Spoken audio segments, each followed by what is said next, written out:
زویه د برېښنا بل ادا کړه چې زموږ د برېښنا لاین بیا پرې نشي. سمه ده پلار جانه، همدا اوس یې ادا کوم.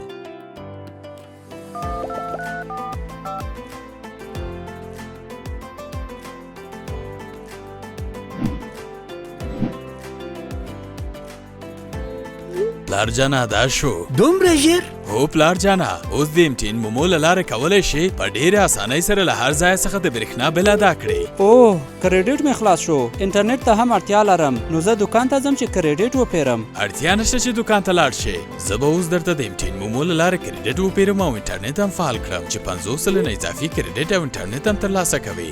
MTN مومو 50 سلنه اضافي ګټې؟ همدا اوس د MTN تر ټولو نږدې څانګې ته له خپلې اصلي تذکرې سره مراجعه وکړئ او خپل د مومو حساب فعال کړئ او یا له 209 شمېرې سره اړیکه ونیسئ. MTN MoMo